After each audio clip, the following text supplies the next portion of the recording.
Mi nombre es Estefano Bermúdez. Esta noche voy a ser quien va a moderar la sesión actual, bueno, la tercera sesión ya del diplomado de... Sí, ¿quién nos hablará de situación laboral directa e indirecta?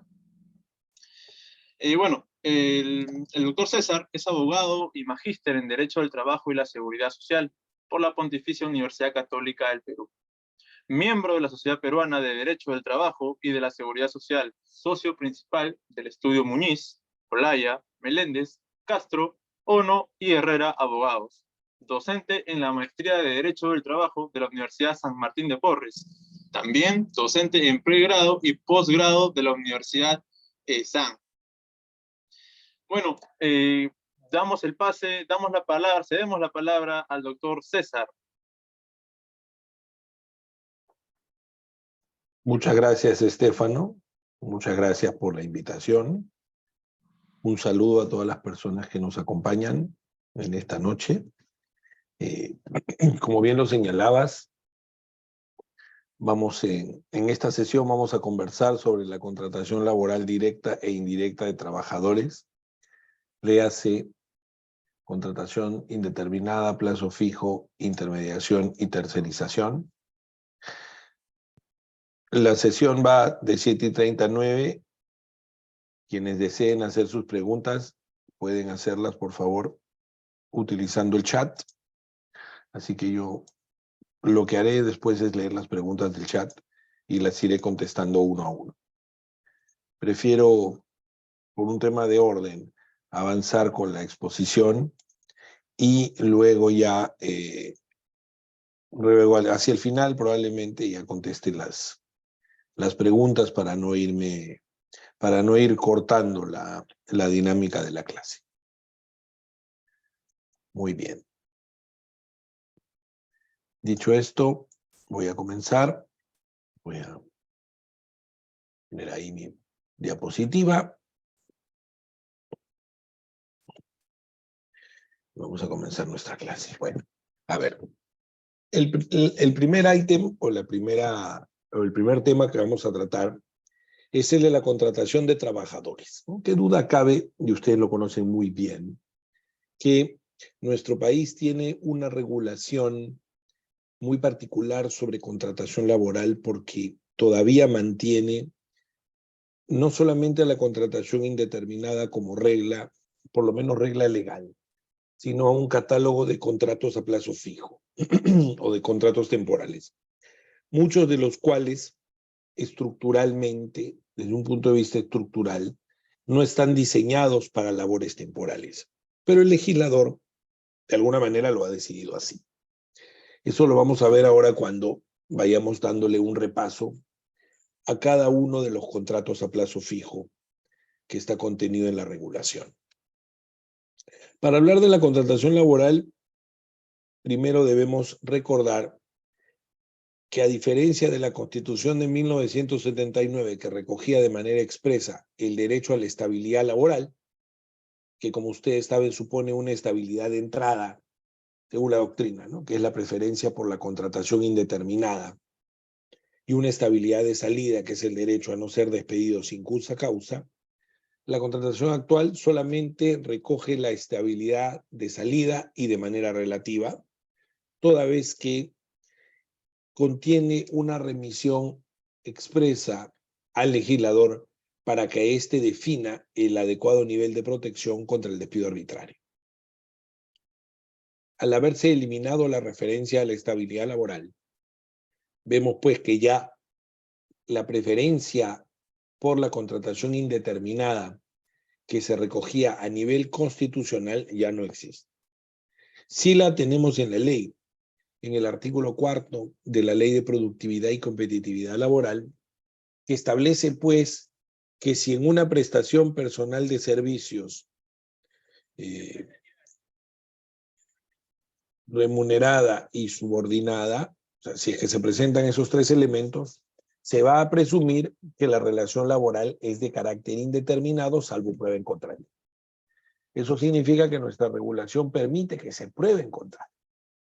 Y prueba en contrario o carga de la prueba que se encuentra pues en cabeza del empleador, ¿no?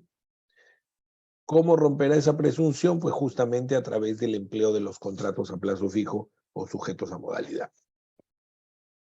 Es en el Decreto Supremo 07790-TR, reglamento del Decreto Ley 18.138, que se introduce una serie de tipos de contratos a plazo fijo que son los que conocemos hoy, y también a través de la resolución ministerial 430-90 se facilitan los trámites de aprobación, porque previamente los contratos a plazo fijo o de duración determinada eran aprobados como por la autoridad de trabajo, como en su momento ocurría también con los contratos de personal extranjero. Es decir, la autoridad de trabajo emitía un pronunciamiento expreso aprobando este tipo de contratos. Ya a partir del año 90, con la modificatoria introducida por la resolución ministerial, lo que tenemos más bien es un sistema en el cual los contratos se presentan para, digamos, conocimiento y registro. Ya no se necesita una aprobación por la autoridad administrativa de trabajo, salvo en el contrato para exportación de productos no tradicionales que todavía nos acompañan, que todavía está vigente. Luego el decreto legislativo 728, la ley de fomento del empleo, trae consigo una serie de modalidades como las conocemos hoy, ¿verdad? Teniendo referencia a dos tipos de contratos ubicados en los regímenes especiales, como el ya mencionado contrato para exportación de productos no tradicionales y el contrato para zona franca, y también un contrato innominado que está en el artículo 82 y que permite emplear o contratar a plazo fijo a trabajadores siempre y cuando nos encontremos ante una necesidad objetiva de la empresa no contemplada en los 9 tipos anteriores. Y hablaremos de ese artículo 82 más adelante también.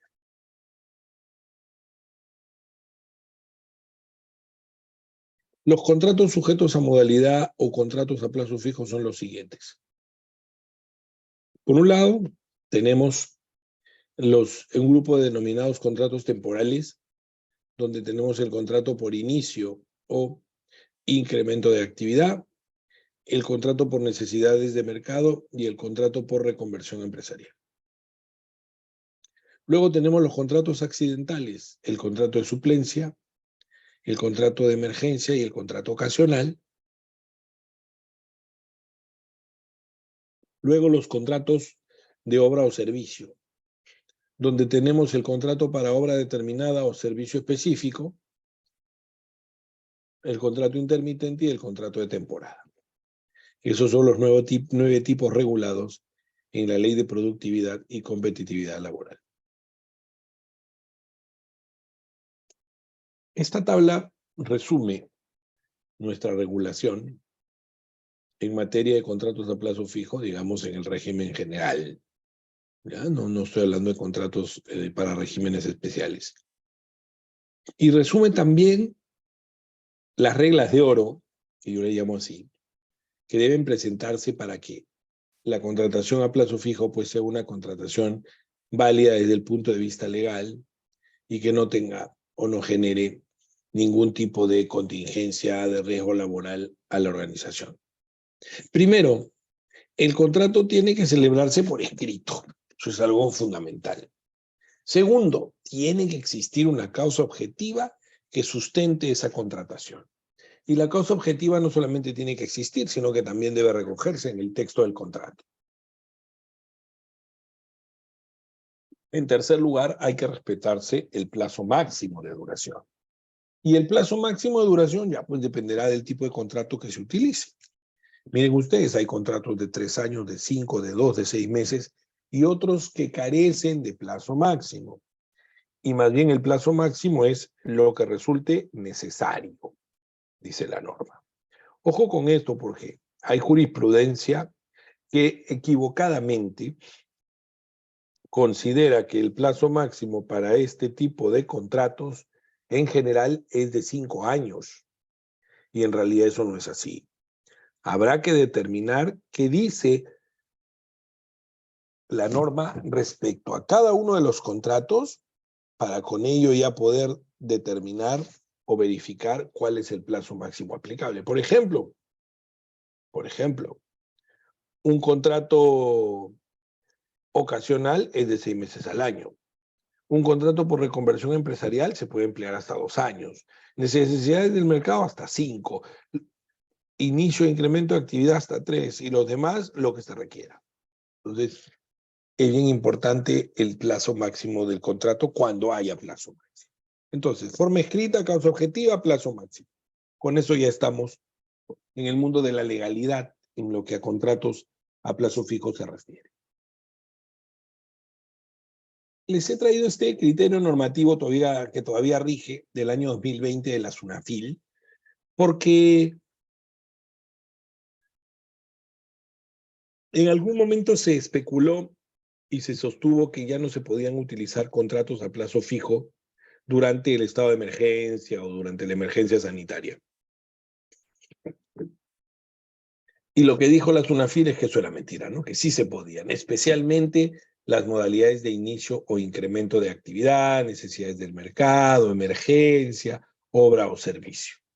En otras palabras, inclusive en la etapa más dura de la declaratoria de emergencia en el Perú, se ha podido, se puede y se podrá utilizar contratos a plazo fijo cumpliendo con los requisitos legales. Inclusive, este informe remitido al director general de trabajo también va en esa línea, ¿no? Como ustedes ven ahí, dice que los contratos son válidos, deben cumplir con ciertos requisitos legales y ello no es impedimento para que se utilicen en el contexto de emergencia por el COVID-19. Bien importante este pronunciamiento porque da tranquilidad, ¿no? Porque sí, habían proyectos de ley del Congreso en esa época que decía que no se podían usar contratos a plazo fijo, pues ya un pronunciamiento, un informe de una autoridad como la Dirección General de Trabajo da tranquilidad a los usuarios.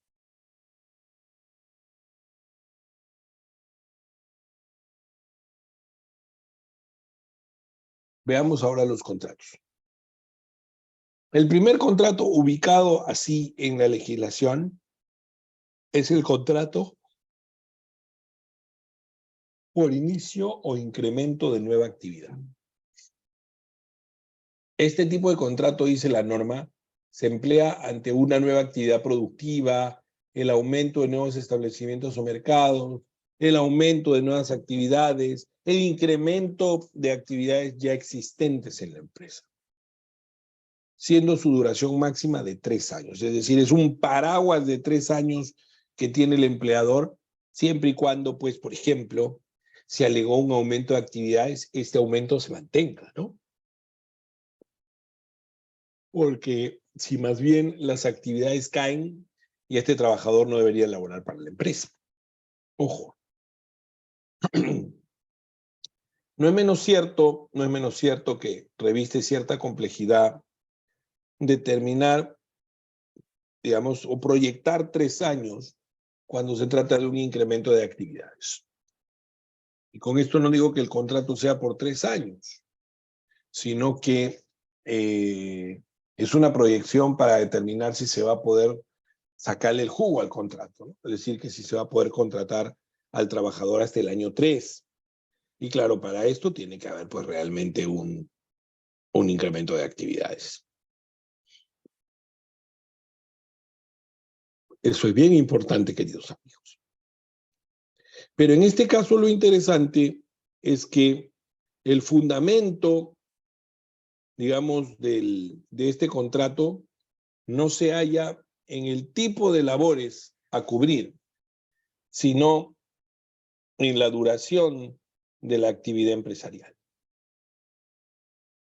Porque en realidad este contrato que se sustenta en una incertidumbre para el empleador no es estructuralmente un contrato a plazo fijo.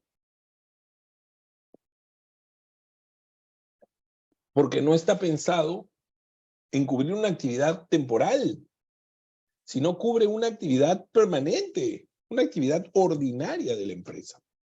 Lo que pasa es que el legislador ha decidido colocarle pues un plazo, ¿no?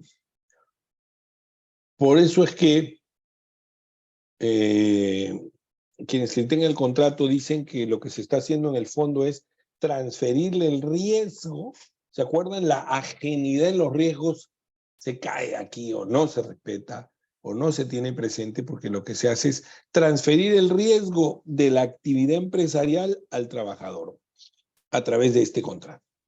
Pero este contrato está muy vigente, es un contrato muy empresarial que está pensado justamente en colaborar con el empleador de cara a la incertidumbre de su negocio. Pero claro, yo creo que el tema aquí es, o el problema, lo que llama la atención, es que colaboró quitándole estabilidad al trabajador. Ahora, el Tribunal Constitucional ha dicho que es la demandada la que debe acreditar que está asumiendo nuevas actividades.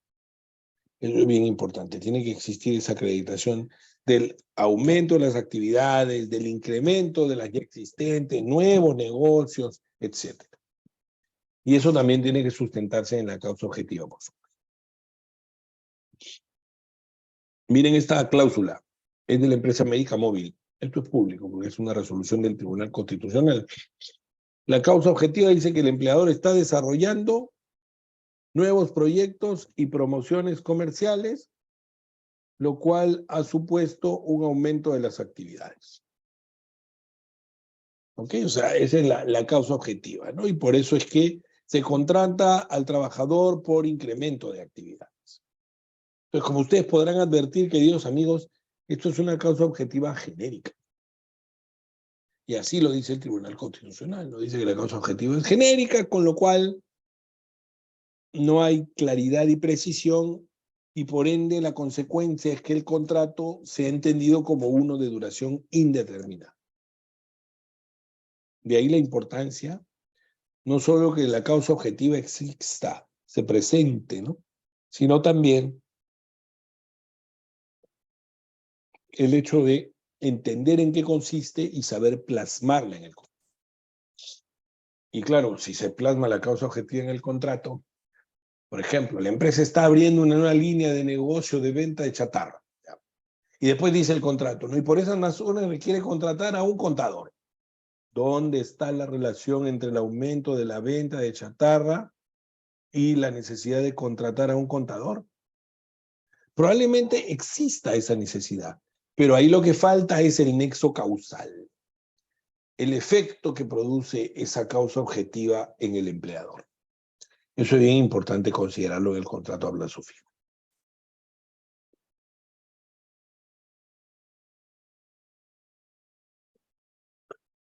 Otra resolución en este caso del Tribunal de Sunafil, donde tiene que ver con la misma modalidad contractual. ¿Qué cosa es lo que dice aquí? Que prácticamente todo nuevo puesto de trabajo, al estar vinculado en línea de principio a un incremento de las actividades, puede ser contratado por personal temporal. ¿Ok? Y dice que la causa objetiva involucrada debe estar en línea directa con la actividad o puesto de trabajo objeto de la contratación nueva. ¿Ok? Así que eso es bien importante también, esa relación.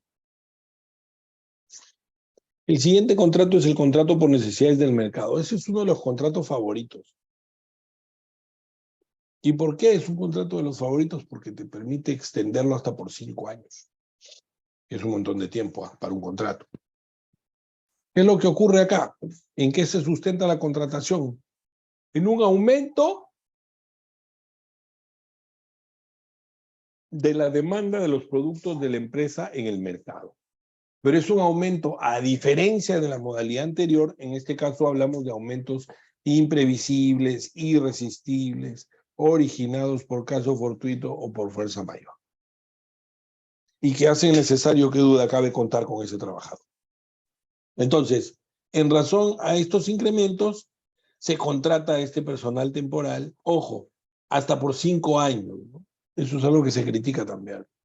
Porque si tú hablas de una situación coyuntural, especial, entonces tendrías que decir también que su duración máxima debieran ser de 5 años.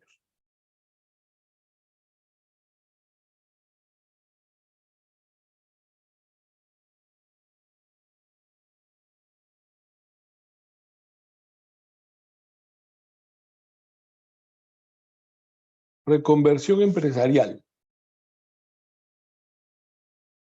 Y aquí nos encontramos con una crítica, ¿no? Porque se supone que la reconversión tiene que ver con la reestructuración, por ejemplo, cambios tecnológicos en la organización.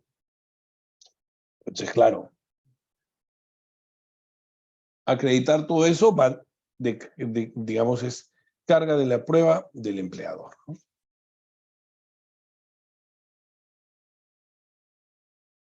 Es decir, si el empleador, por ejemplo, sostiene que es objeto de una reestructuración empresarial y que vigencia, y por esa reestructuración necesita contratar personal adicional, entonces el empleador tiene que proporcionar el sustento. Y este contrato es criticado porque en realidad lo normal es que cuando existe una reconversión empresarial, una reestructuración, no es que el empleador pase a tener más trabajadores, ¿no? Al contrario, el número de trabajadores se disminuye, porque en el marco de una reconversión empresarial, lo que ocurre más bien es que la empresa adapta su tamaño, ¿eh? Se adelgaza, se acomoda, se adapta para poder ser más eficiente a la hora de hacer su negocio, ¿no? Entonces, esa eficiencia exige justamente que haya reducción de personal.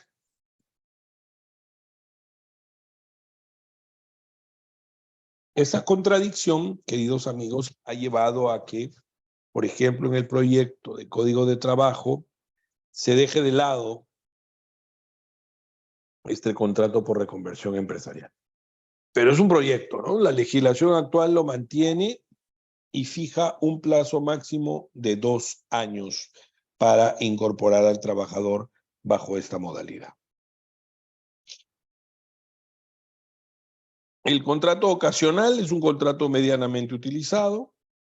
Si es que en la empresa existen algunas labores transitorias distintas a la actividad habitual, el empleador podría contratar a los trabajadores que necesite para esta labor bajo la modalidad de ocasional. La modalidad ocasional tiene un límite en cuanto al tiempo de contratación y señala que la duración máxima es de 6 meses al año, ¿eh? Al año.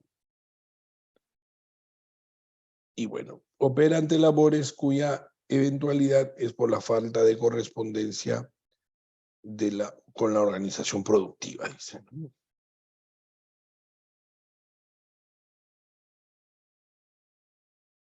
Ahora, luego del contrato ocasional, tenemos el contrato de suplencia, que es un contrato muy conocido y muy utilizado. Se utiliza para, dice la norma, para poder cubrir a personal estable, ¿no? Cuyo vínculo esté suspendido, o para aquellos trabajadores que han pasado a hacer otras funciones por necesidad de la empresa. Y claro, han dejado su puesto de trabajo abierto, entonces la empresa bien podría contratar al suplente en ese segundo lugar, para que cubran las funciones que han quedado vacías luego que el titular cambiara de posición, por ejemplo. Esa medida es totalmente válida, porque lo que se está haciendo ahí, básicamente, queridos amigos, es reemplazar, reservar el puesto al titular mientras el suplente, mientras el suplente le cubre pues la labor, ¿no? Es una reserva de puesto de trabajo, esto de la modalidad de suplencia. Inclusive puede ocurrir que el titular no esté, por ejemplo, gozando de un descanso por maternidad o de una licencia con goce de haberes, sino que el titular simplemente se haya cambiado de área para realizar otro tipo de labores, de manera transitoria o temporal. En ese escenario también procede la suplencia. No hay ningún problema porque el titular está, digamos, yendo a otra área a trabajar. No está suspendiendo su contrato, pero al dejar de trabajar en el área para ir a asumir otras funciones, la normativa, el artículo 61, permite que un suplente venga a cubrir esas funciones que están dejándose o quedándose vacantes, por el hecho de que la persona está pasando a trabajar, como dijimos, a otra área en la organización. ¿Cuál es el plazo máximo para el contrato de suplencia, queridos amigos? Es el que resulte necesario, dice la norma. Es decir, a diferencia del contrato por reconversión empresarial, que como dijimos hace un momento, tiene un plazo máximo de 2 años, el contrato de suplencia tiene el plazo que resulte necesario, que las partes necesiten. Y otra cosa, les adelanto, y lo vamos a ver en la siguiente sección, que los suplentes también pueden ser intermediados laboralmente. Esa es otra manera de contratarlos, es decir, un suplente puede ser contratado de manera directa por el cliente o por la empresa empleadora que lo necesita, lo contrata de manera directa en planilla o lo intermedia. Intermediación laboral de suplentes también es posible. Jurisprudencia de interés, en este caso, una jurisprudencia de un caso contra el Poder Judicial muy particular, porque lo que pasó acá, queridos amigos, y ahí viene la particularidad del caso, es que el trabajador suplente no pasó a realizar las mismas labores que el titular, y el empleador se defendía diciendo que había aplicado el ius variandi, que había variado las funciones y que eso también hubiera podido haberlo hecho con el titular. Así que no había desnaturalización del contrato. Desde mi punto de vista, bastante polémico el razonamiento, porque se supone que el suplente va a cubrir esas funciones que el titular dejó vacantes. No es que se pueda aplicar ius variandi y cambiar de funciones al suplente, porque creo yo que en ese escenario se está desnaturalizando el contrato. Así que de mi punto de vista esta casación es equivocada. Pero bueno, ahí está. Contrato de emergencia, una situación fortuita o de fuerza mayor. Es un hecho imprevisible, irresistible. Y aquí tengo que hacer obligatoriamente un paralelo con el contrato por necesidades del mercado. ¿Se acuerdan que vimos que el contrato de necesidades del mercado permite cubrir personal que un empleador necesita temporalmente por el aumento de sus ventas, el aumento de su producción, por situaciones de caso fortuito o fuerza mayor? Es decir, hay un hecho de fortuito, una inundación, y esa inundación genera que la empresa tenga una mayor demanda de sus productos. De repente, pues vende balsas, ¿no? O vende remos o chalecos salvavidas. Entonces, tiene un aumento en su demanda que le hace indispensable contratar personal de manera temporal para satisfacer la demanda. Eso es necesidades del mercado. Pero piensen ustedes más bien que la emergencia afecta, el caso fortuito, la fuerza mayor, afecta al empleador y él necesita contratar personal no para cubrir una mayor demanda de productos o servicios, sino para cubrir un pedido, por ejemplo, a un cliente que había quedado trunco por la emergencia, o sino para ordenar nuevamente la oficina porque fue afectada por el huaico o por la inundación. Es decir, en este caso, la situación fortuita de fuerza mayor impacta negativamente en el empleador y lo obliga a contratar personal adicional. Porque si fuera un impacto positivo, tenemos el contrato por necesidades del mercado. ¿Cuál es la duración de esta modalidad contractual? La norma dice que es lo que resulte necesario, es decir, lo que vaya a durar la emergencia. El siguiente contrato es el contrato para obra determinada o servicio específico, que es un contrato, queridos amigos, bastante polémico. ¿Por qué? Porque creo yo que como está redactado, sí permite cubrir algunas actividades temporales, como está redactado, porque dice que se trata de un contrato con un objeto previamente establecido, con una duración determinada. Claro, se entiende que no es la actividad permanente de la compañía. Entonces, por ejemplo, una empresa que está haciendo un proyecto y para una etapa del proyecto necesita contratar ingenieros, pues los contratará bajo la modalidad de servicio específico. Otro ejemplo, una empresa que da servicios de perforación y minería a otra y necesita contratar personal para darle ese servicio a esta unidad minera, necesariamente utilizará la modalidad de servicio específico, porque es un servicio concreto que le estoy prestando a un cliente. Y para ese servicio concreto necesito contratar personal mientras tenga el servicio vigente. Porque si el servicio no está vigente, ¿de qué me sirve contratar personal? Al contrario, voy a estar en la necesidad de sacar gente. Ahora, en este caso el objeto es de alcance temporal o transitorio y se debe poder diferenciar de la actividad permanente de la compañía, ¿no? Esto es importante también.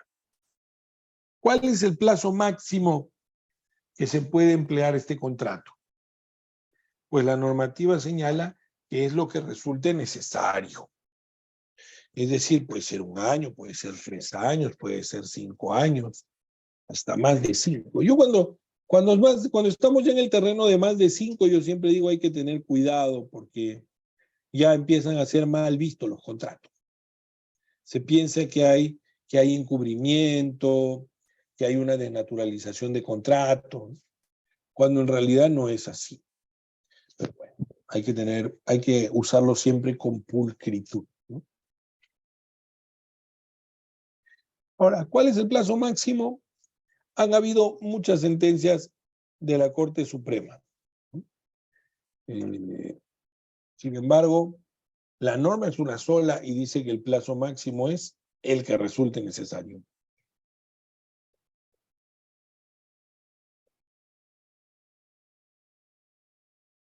Han habido sentencias que te dicen 8 años, más de 8, 5, pero en realidad no hay plazo máximo en la normativa.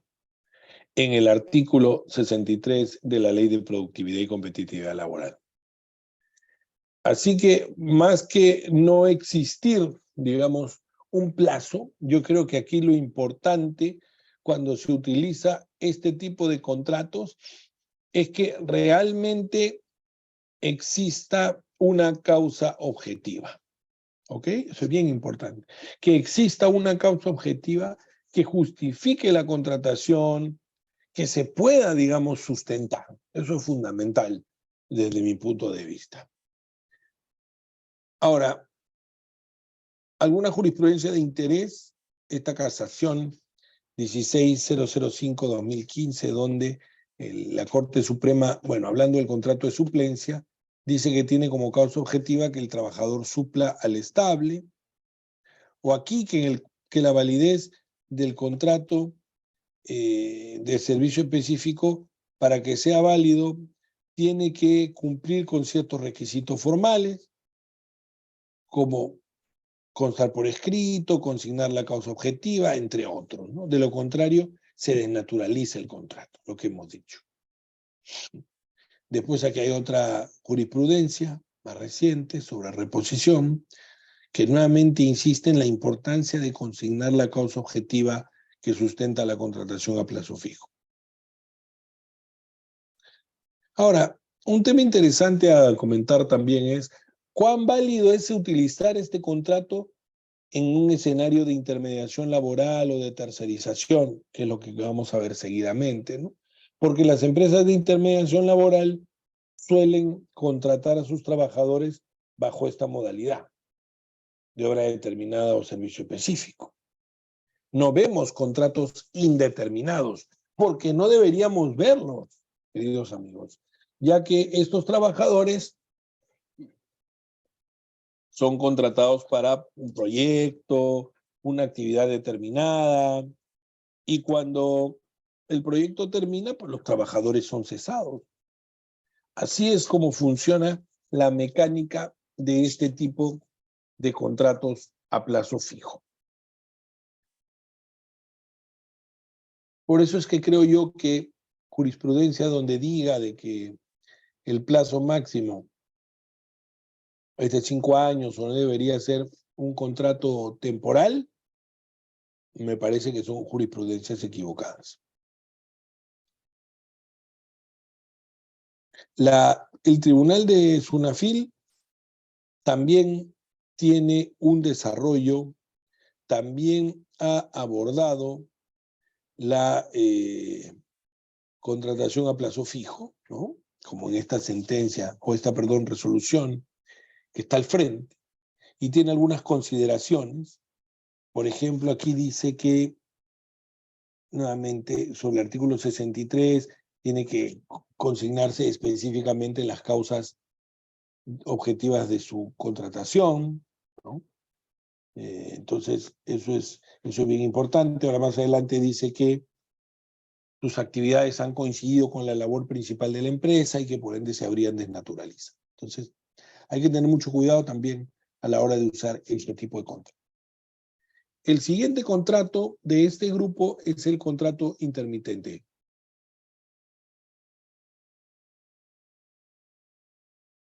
El contrato intermitente que se utiliza para actividades permanentes en el tiempo, pero sujetas a periodos de discontinuidad.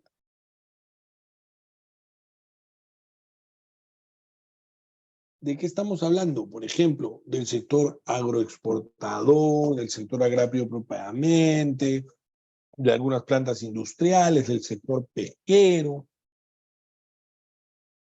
donde los trabajadores pues no tienen una relación laboral continua en el tiempo. Y no porque esto sea sinónimo de fraude laboral, sino que así es como operan. Así es como operan con estas paralizaciones que son consideradas como suspensión de labores de los trabajadores, ¿no? Suspensión perfecta de labores, porque mientras no trabajes no te pagan.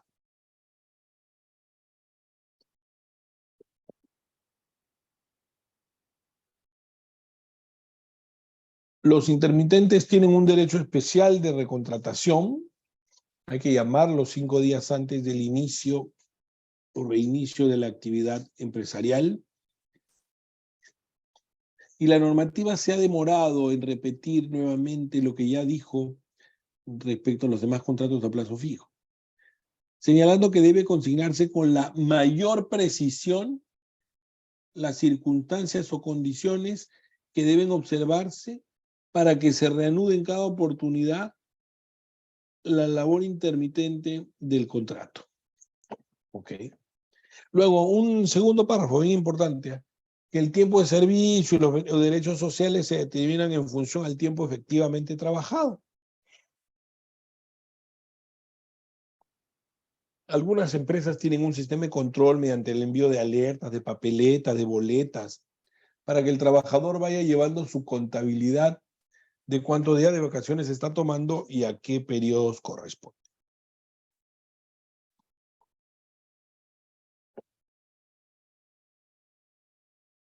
Este expediente bien interesante es de un trabajador que fue contratado bajo la modalidad intermitente, pero ninguno de sus contratos fijaba suspensiones de vínculo laboral. Entonces, ahí, ¿dónde está la intermitencia? Pues no existe intermitencia. Al no existir intermitencia, se entiende que el contrato se habría desnaturalizado. ¿Qué significa que el contrato se habría desnaturalizado acá? Pues que al haberse desnaturalizado, pasará a ser un contrato indeterminado.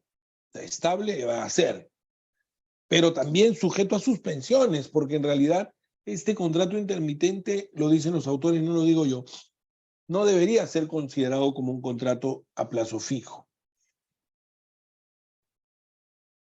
sino más bien como un contrato indeterminado. Por eso las normas dicen que es un contrato permanente, pero discontinuo, como un semáforo.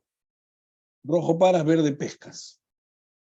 Entonces, eso de ahí, por un lado, se puede recoger en el contrato, y por otro lado, hay que mirar cuánta fuerza podríamos tener en un argumento, digamos, de cara a una fiscalización de SUNAFIL, por ejemplo, o de cara a un juicio laboral, ¿no? Eso es bien importante también, saber las fortalezas, las debilidades que se pudieran tener con un determinado contrato bajo esta supuesta modalidad.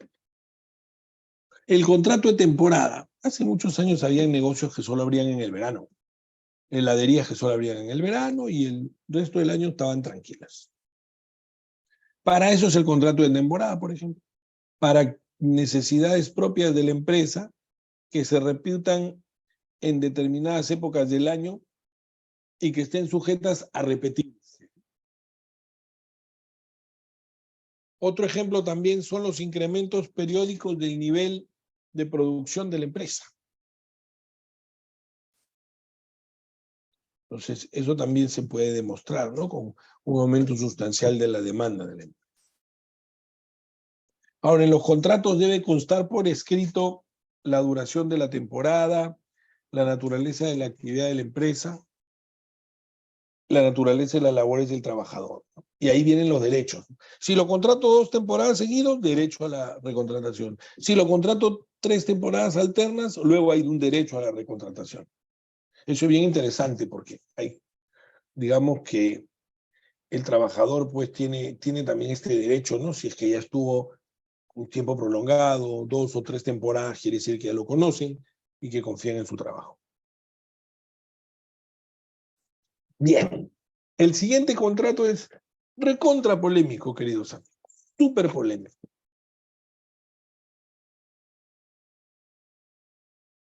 Es el contrato para la exportación de productos no tradicionales. A ver, primero, la empresa que pretende acogerse a este beneficio, no hemos dicho en qué consiste, tiene que acreditar que exporta el 40% de la producción anual vendida, que son productos no tradicionales, que hay una orden de compra o un contrato de exportación, o un programa de inducción, que todo eso ya se tiene listo. Y que más bien al momento de aplicar el programa no exista limitación temporal ni cuantitativa de personal a contratar, ¿no? Y esto se presenta a la autoridad de trabajo para aprobación. Yo me acuerdo cuando antes llegaba pues a llevar los documentos, ¿no? Al juzgado o al, digamos, podrías llevarlos por mes de partes también. Pero hubo un momento que esto se automatiza, entonces las empresas no logran colgar todos los documentos, les piden que subsanen, les piden documentos adicionales, la empresa presenta documentos adicionales y si todo está completo se cierra la inspección. Si falta entregar algo y se conversa con el inspector, por ejemplo el SUNAFIL, él podría dar un plazo adicional, ¿no? Porque es bien importante aquí que la cosa objetiva que yo puse en el contrato, yo como empleador esté en la posibilidad de sostenerla y de refutarla frente a una inspección de SUNAFIL.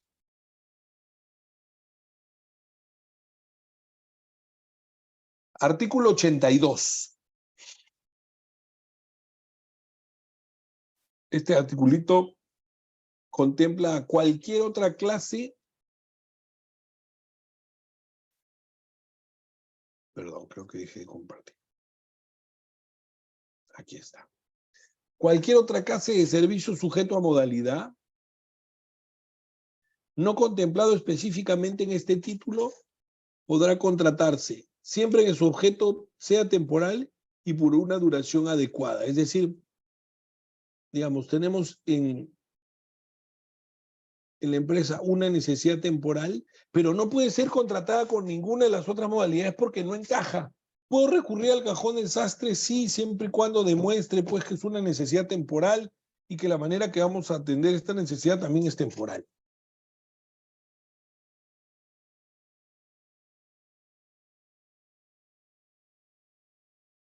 Con eso se puede recurrir al artículo 82 de la Ley de Productividad y Competitividad Laboral, pero yo creo que hay que ir con pies de plomo, ¿eh?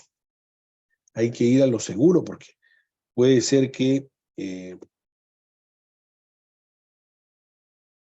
puede ser que no haya un sustento real de esta actividad temporal que se está, digamos, tomando y al final se desnaturalice la contratación a plazo fijo. Así que mírenlo con mucho ojo esta posibilidad, porque esta posibilidad se da en defecto de los otros contratos, es decir, en defecto de que a ninguno de los otros les acomodaba alguna de las modalidades. Así que, de alguna manera, ellos podrían demorar un poquito esto, ¿no? Pero esperemos que no.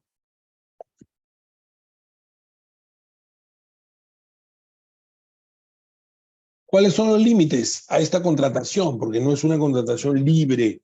No estaríamos en el Perú si fuera libre. Primero, hablando del principio de continuidad, ¿nos acuerdan la regla, la preferencia por la contratación a plazo fijo? Bueno, pues esa preferencia la tiene que romper el empleador demostrándole a la contraparte, digamos, que existe una causa objetiva, real para sustentar el reclamo. Algunas formalidades, el contrato se suscribe por escrito, se debe recoger de manera expresa las causas objetivas que ameritan su uso, no se obliga a presentar ante la autoridad laboral, rige el periodo de prueba legal. Esas son básicamente las principales obligaciones o formalidades que tiene que cumplir el empleador cuando presenta su contrato.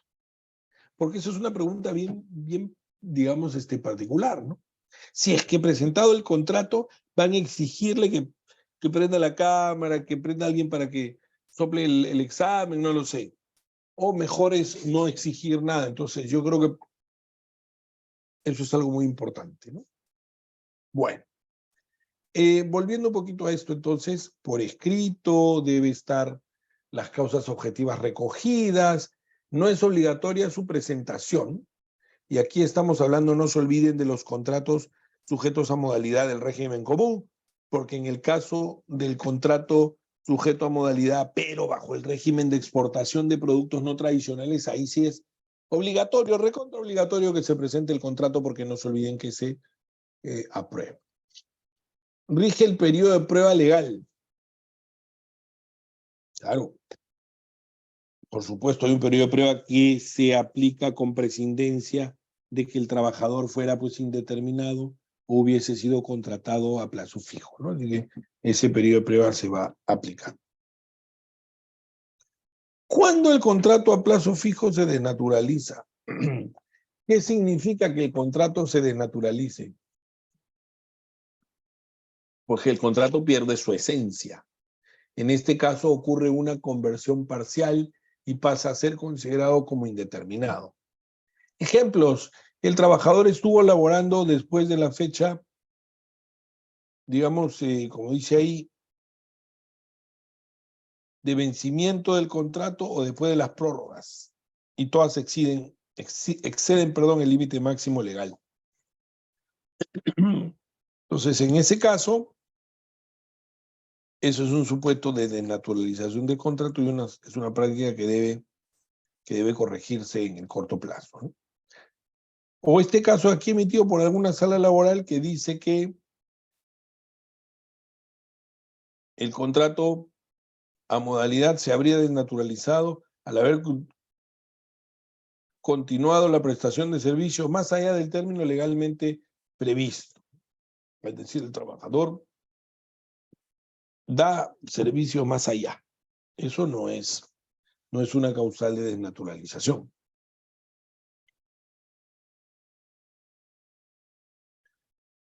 ¿Cuándo se desnaturaliza la contratación a plazo fijo? Si el trabajador demuestra la existencia de fraude.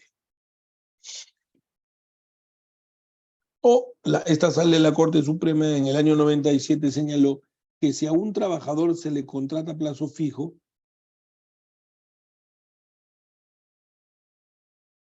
a pesar de que en la naturaleza de las labores corresponde a una relación a plazo indeterminado, o cuando un trabajador permanente se le cambia eventual sin solución ni continuidad, por lo menos de un año, en ambos casos se ha desnaturalizado el contrato. Es decir, si esta persona viene a cubrir a otros titulares ¿no? Pero pasa inclusive el plazo del contrato, esta persona debería quedarse hasta que le haga hacer la entrega formal del cargo. Ahí ya puede aplicar su cláusula resolutoria. A ver, Estefano, ayúdanos a leer este PPT.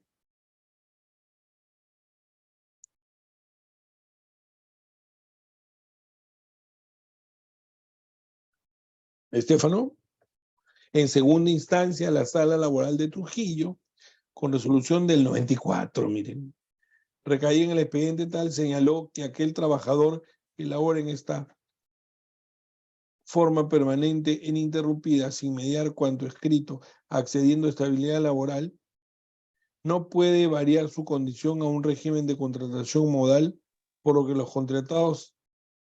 contratos a plazo fijo resultan nulos. ¿Ok? Entonces es bien importante esto. Significa que debe ser fehaciente, pues, esta paralización de procesos del empleador o esta suspensión.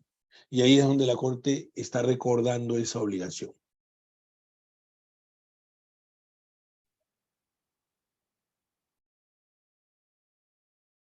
Algunas resoluciones del Tribunal Constitucional que dispone la desnaturalización de los contratos a plazo fijo por incurrir una actividad permanente en toda la lista de expedientes.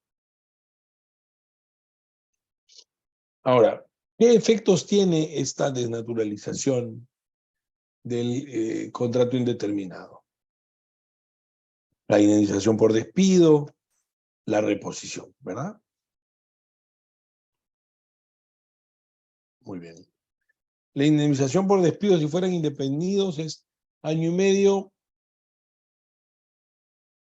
¿no? O sea, 1,5 sueldos de remuneración mensual por año de servicios con un tope de 12 remuneraciones. Y más bien, de lo que sí se ha pronunciado el tribunal es de la posibilidad de pedir reposición. Ahí están los criterios. Ahí está el paralelo entre la manera de indemnizar en plazo fijo con la manera de indemnizar cuando el contrato es indeterminado.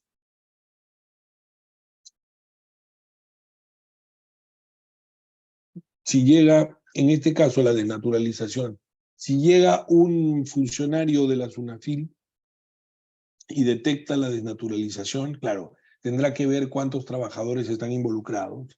Definitivamente es una infracción muy grave, ¿no? Más una multa por un eventual requerimiento que nunca se cumplió. En el proceso judicial de la nueva ley, te piden indemnización por despido, reposición, daños y perjuicios. Ya no he considerado acá el lucro cesante, que son los ingresos que no ha percibido porque se ha percibido por Nestlé marcas algún dinerito por ahí.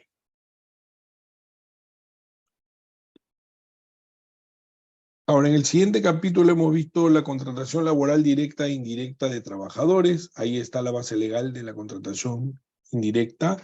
Ahí pueden ver ustedes dónde están nuestros problemas, ¿no? En qué lado, hacia la derecha. Y también qué tipo de investidura o de camisa debo llevar. Perdón.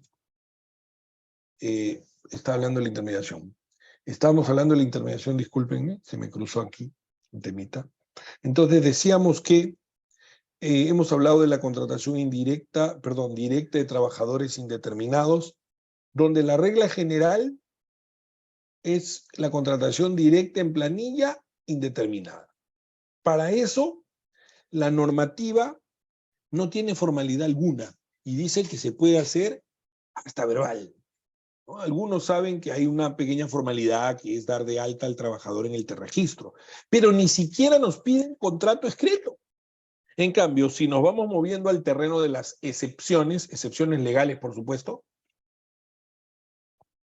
lo primero que nos encontramos son los contratos a plazo fijo o contratos sujetos a modalidad. En otros países los llaman contratos de duración determinada. En ese caso, la primera regla que ya vemos, forma escrita. La segunda, causa objetiva. La tercera, plazo máximo. Entonces, sí hay una diferencia, sin duda, entre la contratación indeterminada o la contratación a plazo fijo en términos de formalismos, en términos de procedimientos. Luego, la regulación también contiene la posibilidad o contempla la posibilidad de contratar al personal de manera indirecta. ¿Esto qué significa? Que la empresa que contrata indirectamente al personal lo que hace es beneficiarse de la mano de obra, pese a que el personal se encuentra, digamos, en planilla de un tercero, llámese intermediación laboral o tercerización. La intermediación laboral, regulada en el año 2002, gobierno de Toledo, con una normativa que tiende a se pone algunos candados, porque en el tiempo se había utilizado de manera excesiva la intermediación laboral. Recuerden ustedes que abundaban las cooperativas de trabajadores, entonces, desde luego, pues, era muy fácil utilizar irregularmente a las cooperativas o inclusive llegar a emplear hasta el 50% de los trabajadores bajo esta modalidad. Entonces, inclusive también se podía intermediar actividades que se relacionen con el core business. Es decir, podías tú intermediar lo que se llama ahora actividades principales. Con la regulación actual, se prohíbe la intermediación de actividades principales y permanentes. Es decir, yo no puedo intermediar actividades principales y permanentes. Complementarias y permanentes, sí, principales y temporales en algunos casos. Lo vamos a mirar. Aquí está nuestro cuadrito, es un cuadrito típico, donde tenemos, por un lado, a la empresa usuaria, empresa de intermediación laboral, cooperativa, service, trabajador. Entre la usuaria y el trabajador no hay relación jurídica. Entre el usuario y la cooperativa sí hay una relación civil, y entre la cooperativa o el service y el trabajador hay una relación laboral. Sin embargo, en este esquema, quien está requiriendo mano de obra es la usuaria, con lo cual quien debería contratar en planilla a los trabajadores es la usuaria. Sin embargo, la empresa de intermediación se interpone, se inmiscuye en esa contratación y más bien la hace directamente, y luego lo que hace es destacar a este trabajador a la planilla o al centro de trabajo, al centro de operaciones de la empresa usuaria. Lo fundamental aquí es saber qué se puede intermediar. Y la normativa dice que procede en supuestos de temporalidad, complementariedad y alta especialización. Entonces hay que recordar que existe una definición normativa para actividad principal, existe una definición normativa para actividad complementaria, existe una definición para la actividad altamente especializada. Lo principal es lo que se relaciona con el giro del negocio del cliente. Aquello que si no existiera, generaría una afectación, una interrupción del giro del negocio. Eso es lo principal. Lo complementario o accesorio es lo contrario, pues a esto, ¿no? Lo contrario a lo principal, lo no principal, que son aquellas actividades que si no existen, no se afecta o ni se interrumpe el giro del negocio de la empresa usuaria. Y la normativa pone ejemplos como el de limpieza, mensajería, ¿no?, externa, reparaciones. Esos son los ejemplos que nos trae la regulación. Y la actividad altamente especializada es una actividad complementaria, accesoria, no vinculada al giro del negocio, pero que adicionalmente requiere un nivel de especialización, de conocimiento calificado. En el primer caso, la intermediación de actividades principales solamente se puede dar, como dijimos hace un momento, para labores temporales. Y en dos supuestos, con actividades ocasionales o cuando se trate de reemplazos.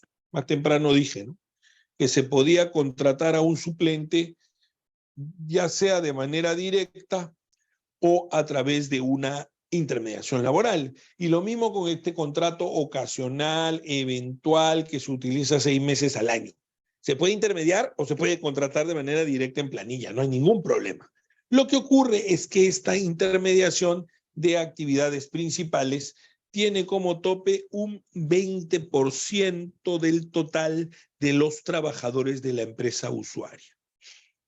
Si nos vamos por encima del tope, estaremos ante actividades irregulares, desnaturalizadas, que podrán acarrear la incorporación de sus trabajadores en la planilla de la usuaria. Ojo, ojo con eso, bien importante.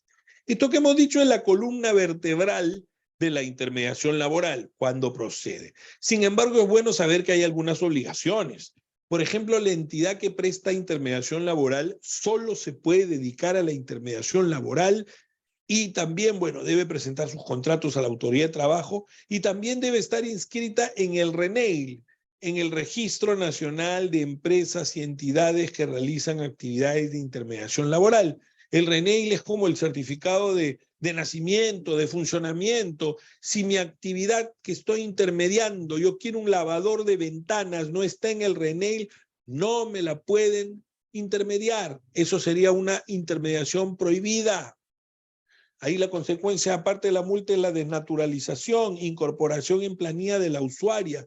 Por eso es bien importante verificar que la empresa de intermediación laboral cuente con la constancia, que la actividad esté incluida expresamente en la constancia y que la constancia esté vigente, queridos amigos. La vigencia es de 12 meses, por si acaso.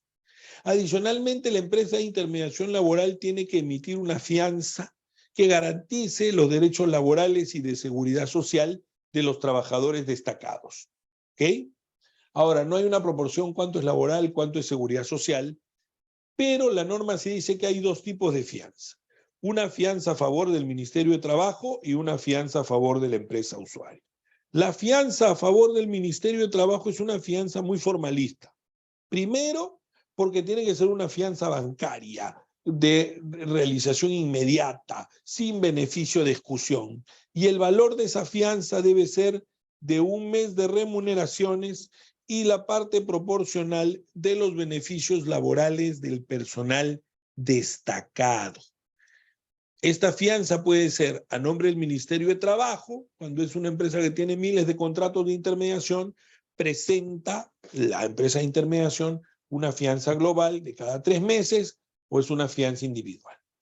O también puede ser una fianza a favor de la usuaria, en cuyo caso no se aplica el tipo de fianza ni el monto. Hasta el dueño podría afianzar con su patrimonio personal. De cara a la empresa usuaria, podemos decir que, en primer lugar, hay una formalidad bien importante en los contratos de locación de servicios que hemos visto que no se cumple. En los contratos de locación debe haber una descripción de las labores a realizarse. Debe fundamentarse si son temporales, complementarias o altamente especializadas en relación con el negocio de la empresa usuaria. Eso es bien importante. Eso tiene que estar en el contrato. Y también tienen que estar los términos de contratación del personal que se va a destacar, es decir, identificación del trabajador, remuneración, cargo y plazo del destaque. Eso también tiene que ir, queridos amigos, en el contrato o en un anexo. La empresa usuaria también tiene que solicitar la constancia de inscripción en el RENEIL y mantener una copia asegurándose que esté vigente. Y luego viene la responsabilidad solidaria. En el Perú la responsabilidad solidaria naturalmente ha sido regulada por norma, o por una norma me refiero. El artículo 1183 del Código Civil dice que la solidaridad no se presume, la solidaridad o se establece por norma o se pacta, no hay más. No hay solidaridad jurisprudencial, como ustedes saben que ocurre en nuestro derecho laboral peruano. Entonces, esta responsabilidad solidaria para la intermediación laboral va a operar si es que la fianza otorgada por las entidades no alcanza.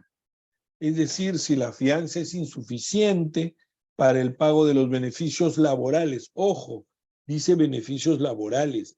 Se olvidaron, o no sé si no lo pusieron adrede, de las obligaciones de seguridad social. Eso significa que la seguridad social se queda colgada. Porque si no lo paga, si no paga la empresa, digamos, en este caso intermediaria, la usuaria no se hace responsable. Solamente cubre obligaciones laborales de origen legal, por si acaso, ¿no? O convencional también, de origen legal o convencional. Cualquiera de las dos opciones o cualquiera de los dos derechos están incorporados dentro del alcance de la responsabilidad solidaria. Lo que no hay cubierto es seguridad social. Bien. Ahora, un tema interesante que tiene que ver con la intermediación y la tercerización también, que son las famosas obligaciones en materia de seguridad y salud en el trabajo, a las que está obligada la empresa principal o usuaria respecto de los trabajadores, perdón, sí, respecto a los trabajadores de sus contratistas, ¿no? El artículo 68 de la Ley de Seguridad y Salud en el Trabajo establece una serie de reglas que debe cumplir la empresa principal, en particular verificar que la empresa usuaria cumpla con la normativa en materia de seguridad y salud en el trabajo, que contrate los seguros, porque si hay un accidente y hay una indemnización contra la empresa contratista, la principal va a responder solidariamente, ¿no? Si no ha cumplido con ese deber de prevención y de verificación.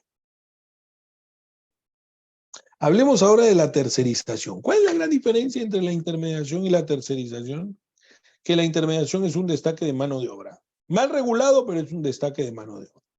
En cambio, la tercerización supone que se contrata la ejecución de un servicio, la prestación de un servicio, la ejecución de una obra. Esa es la gran diferencia. Por eso es que para encontrarnos en el marco de una tercerización prevista por este marco legal, la empresa debe encargar una o más parte de su actividad principal a una o más empresas tercerizadoras, y ahí viene algo importante, con desplazamiento continuo de los trabajadores de la tercerizadora. Al centro de trabajo le hace oficinas, o al centro de operaciones le hace otro lugar físico donde el cliente quiere que vaya el contratista. Entonces, en ese último caso, el desplazamiento entonces puede ser al centro de trabajo o operaciones, pero tiene que ser continuo. ¿Cuándo es continuo? Cuando ocurre cuando menos durante más de los tercios de los días laborables del plazo pactado en el contrato, o exceda de 420 horas o 52 días de trabajo efectivo consecutivos o no en un semestre. Quiere decir que esta parte es bien importante, ¿no? Este tema ahora vamos a ver de la actividad nuclear, pero entre tanto ya hemos visto cuándo es actividad principal y cuándo hay desplazamiento continuo. Y el desplazamiento tiene que darse a las oficinas del cliente o a lugares fuera de las oficinas del cliente, pero que el cliente hubiera dispuesto. Por eso hablamos de centro de trabajo o de centro de operaciones. Definiciones. Actividad principal. Stefano, ayúdanos con la diapositiva, por favor. Claro que sí. A ver. Definiciones esenciales. Actividad principal. Aquella cosustancial al giro del negocio y sin cuya ejecución se afectaría el desarrollo del mismo. Integran las diferentes etapas del proceso de bienes o prestación de servicios, tales como exploración, explotación, transformación, producción, organización, administración, comercialización. En general, toda actividad sin cuya ejecución se afectaría y o interrumpiría el funcionamiento y desarrollo de la empresa usuaria.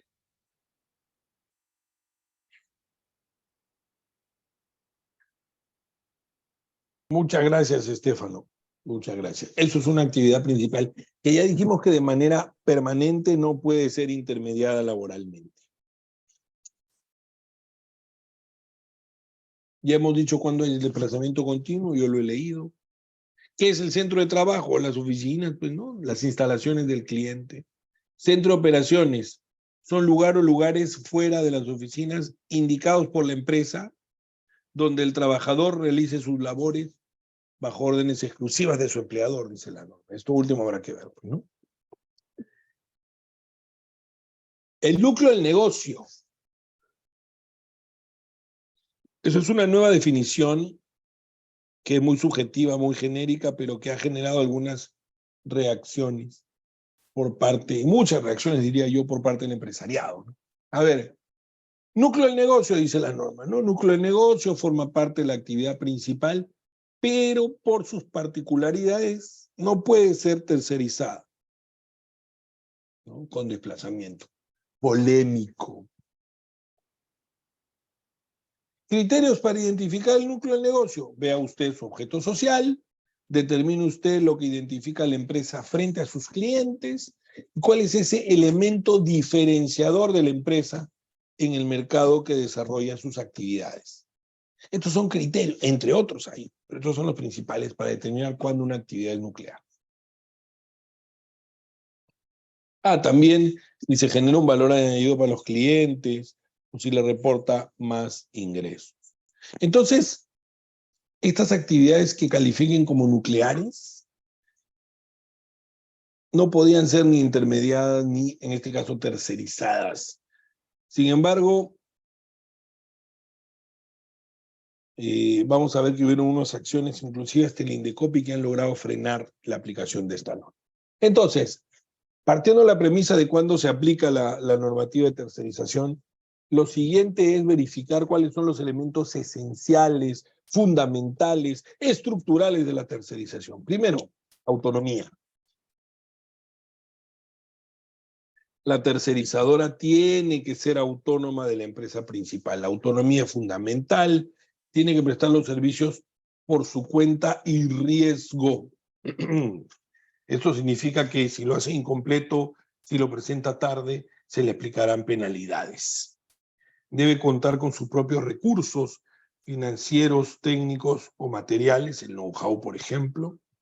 Debe asumir la responsabilidad por el resultado de las actividades, esto tiene que ver con el riesgo, y los trabajadores deben estar bajo su exclusiva subordinación. Eso es importantísimo, eso marca la diferencia en la tercerización, porque en la intermediación laboral sí hay espacio para subordinar a los trabajadores del contratista, pero igual hay que tener cuidado para ver cómo se les subordina.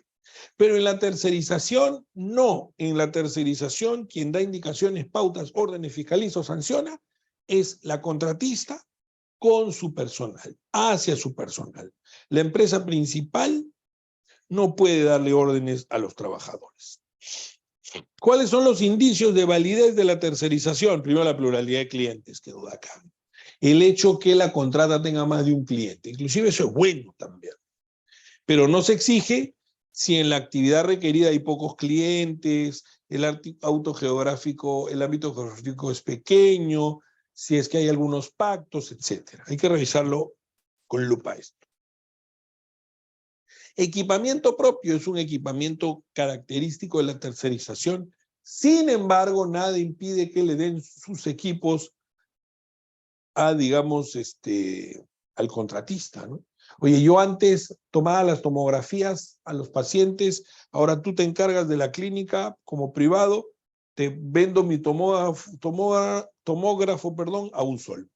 Y si no quieres comprar el tomógrafo, pues te lo alquilo, ¿no? Por ejemplo, eso es totalmente razonable porque está vinculado directamente con el proceso productivo.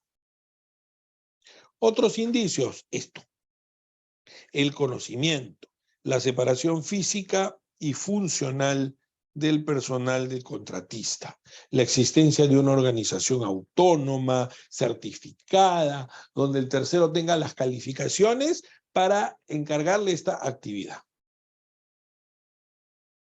¿Cuáles son las consecuencias de darse esta tercerización de actividades principales con desplazamiento continuo al centro de trabajo u operaciones de la empresa principal? Primero, la responsabilidad solidaria, que acá, a diferencia de la intermediación laboral, sí comprende obligaciones laborales y de seguridad social, pero solo legales, generadas durante el desplazamiento y se podrán exigir hasta un año después de terminado el desplazamiento. para demandar al contratista, sí tiene que operar el plazo prescriptorio de 4 años, ¿no? Porque es el empleador. Y esta responsabilidad alcanza a la contratista y a la subcontratista también, por si acaso. Por otro lado, está la obligación de la tercerizadora o de la contratista de registrarse en la planilla electrónica. Antes se había pensado un registro como tal, queridos amigos, pero luego se dijo, no, en la planilla electrónica nomás. Luego también los contratos de trabajo, hay un derecho de información de los trabajadores. El contrato debe consignar unidad, actividad productiva, plazo, ámbito. Y también, antes de iniciar la ejecución, la empresa principal o cliente debe informar por escrito al sindicato, a sus representantes, quién es la tercerizadora, quiénes son los trabajadores desplazados y qué actividades realizarán. Inclusive hay un plazo, como ustedes ven ahí, que normalmente no se cumple, lamentablemente. ¿Cuándo se desnaturaliza la tercerización? ¿Cuál es el efecto de la desnaturalización? Que los trabajadores podrán ingresar a través de un mandato judicial, luego de un proceso, a la planilla de la empresa principal y cobrar retroactivamente todos los beneficios que le hubieran tocado de no haber existido esta tercerización en la empresa principal, me refiero, ¿no? Eso es uno de los supuestos, y el otro es si se tercerizan actividades que son parte del núcleo del negocio. En todos esos casos se entiende que hay una relación directa y que hay multas. Para terminar, les quiero comentar cómo va el tema del decreto supremo. Como dije hace un momento, en el año 2022 se emitió un decreto supremo con vocación absolutamente restrictiva de la tercerización de actividades nucleares. Entonces las empresas dijeron, bueno, vamos a pelear, pues a combatir, a defender los puestos de trabajo. ¿Qué hicieron algunas? Recurrieron al INDECOPI para que declarara esta norma como una que impone barreras burocráticas e ilegales. Entonces ya el año pasado la Sala de Eliminación de Barreras Burocráticas confirmó en segunda instancia una medida cautelar donde se ordenaba a la SUNAFIL y al Ministerio de Trabajo se abstuvieran de aplicar provisionalmente la prohibición de tercerizar actividades nucleares.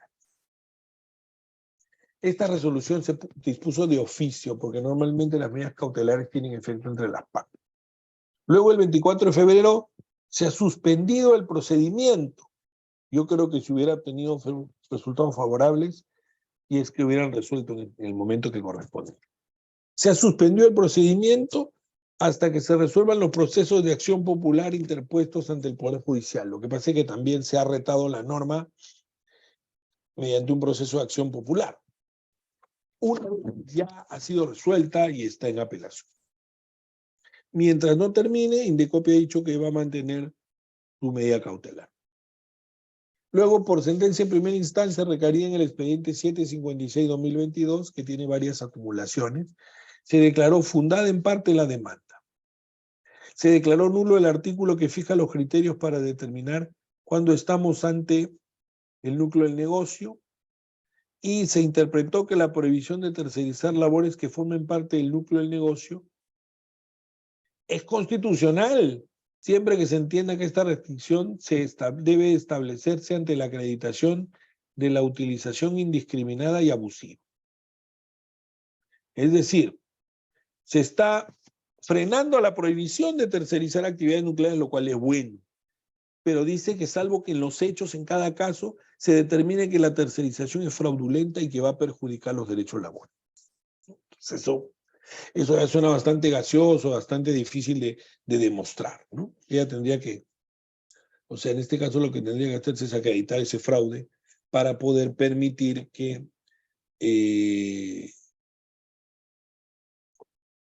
digamos, se declare ilegal la tercerización de actividades nucleares. Ojo con eso. También se han venido resolviendo demandas de amparo de manera favorable a las empresas que las propusieron, y eso tiene solo efecto para las demandantes. Y este es un cuadro comparativo entre la intermediación y la tercerización. Dice que el objeto del contrato en la intermediación es ceder o prestar mano de obra. Ok, cubrir un puesto. En la tercerización, servicio integral y diferenciado, bajo costo, low cost. Perfecto. En la intermediación, hay excepciones, pero normalmente se puede aportar no solo la mano de obra, sino también el uniforme. En la tercerización sí se aporta bienes, servicios, logística, equipos. En la dependencia, en la intermediación, el trabajador destacado está bajo las órdenes de la usuaria. En la tercerización está bajo las órdenes de la contratista. Formalidad, la autorización para operar del Ministerio de Trabajo, un contrato con ciertos requisitos y el límite del 20%. En el caso de la tercerización no hay límite porcentual.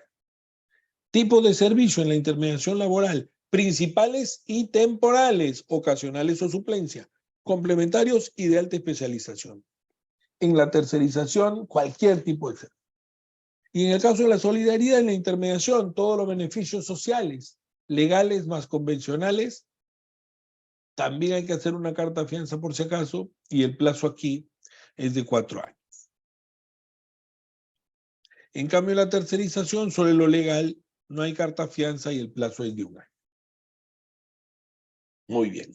Eso es lo que quería comentarles, y para recapitular esta segunda parte, no pierdan de vista lo fundamental que es poder determinar cuándo estamos ante una actividad principal, complementaria o altamente especializada, para efectos del análisis de si la actividad es o no intermediable, ¿no? Y luego todas las formalidades que se exigen en torno al contrato, en torno a la carta fianza, etcétera, en la intermediación y por supuesto también en la tercerización. Muy bien. Tenemos unos 4 minutos para preguntas. Quien tenga sus preguntas, a ver si las puede dejar en el chat antes de dar por terminada esta sesión. Sí, estimado. Bueno, primero agradecerle por su excelente ponencia. ¿Sí? Hay algunas preguntas que me han hecho llegar por interno. Me gustaría trasladárselas también. Entonces, si será Tengo posible. 4 minutos, por supuesto. En 4 minutos las que te pueda resolver. Claro, a ver. Bien, en este caso se trata de Henry. Sí, a ver. Me comenta Henry, ¿qué beneficios supone adicionales tendría la contratación laboral directa por encima de la indirecta? Mira, algunas empresas, por ejemplo, lo ven en términos de manejo de cultura organizacional. Entonces, cuando tú contratas de manera directa en planilla, pues puedes impregnar a los trabajadores de esa cultura organizacional. Y aquí estoy enfocando el tema no desde la parte legal, ¿no? Porque tú bien podrías decir que si contratas directamente al trabajador, pues tú vas a poder darle órdenes, supervisarlo, manejar su labor, porque es uno más de la organización. Pero también yo creo que hay un tema de cultura acá. Eso es una parte blanda, digamos, que también se considera al momento de evaluar la contratación de trabajadores. El problema es que muchas empresas no solamente o no necesariamente no es que no quieran contratar personal. Lo que pasa es que tienen limitaciones por temas de presupuesto, por ejemplo, o por indicaciones de sus casas matrices, y ahí sí tienen que recurrir a la contratación indirecta, a la intermediación, por ejemplo, y les sale más onerosa, porque ustedes saben muy bien que las empresas de intermediación cobran un porcentaje. ¿Qué otra pregunta hay, Estefano? Una última pregunta para ya ir finalizando. Era en el contrato de obra determinada o servicio específico. Suponga un ejemplo, se contrata por 3 meses bajo esta modalidad, ¿de acuerdo? No sé, el contrato acaba el día 15, cae un lunes. El día 16, la persona contratada por esta modalidad asiste a sus labores. Se supone que ya acabó su contrato, sin embargo, sigue asistiendo, ¿no? Se sobreentiende que este contrato se revalida, ¿no? Bajo el mismo plazo consignado inicialmente, o se estaría pasando a un contrato, al famoso contrato indeterminado. Gracias por tu pregunta. Mira, el solo hecho que una persona labore luego de haber culminado el vínculo laboral, luego de haber vencido el plazo máximo del contrato, genera la desnaturalización de su vínculo. y por ende su conversión en indeterminado. Lo que pasa es que a veces se ven casos y casos. Casos en los cuales, por ejemplo, los trabajadores lamentablemente actúan de mala fe, luego de que ya ha terminado su contrato, vuelven a entrar a trabajar, marcan tarjeta, se toman fotos, entonces, claro, ahí estamos ante un abuso del derecho, ¿no? Que creo yo que si es debidamente acreditado no debería ser amparado por los magistrados. He tenido algún caso donde sí se ampara, por eso digo que es una situación pues vergonzosa y excesiva, ¿no? Que debería verificarse en cada caso concreto. Muy bien, doctor. Bien, reiterarle, muchísimas gracias por su ponencia. La verdad que ha sido muy interesante, muy vívida, bastante didáctica. Esperamos contar con su presencia en futuros eventos de B-Lawyer. ¿Sí? Nuevamente, muchas gracias, doctor. No, al contrario, Estefano, muchas gracias a ti, a Bill Lawyer. Yo los quiero felicitar de verdad por organizar este tipo de eventos.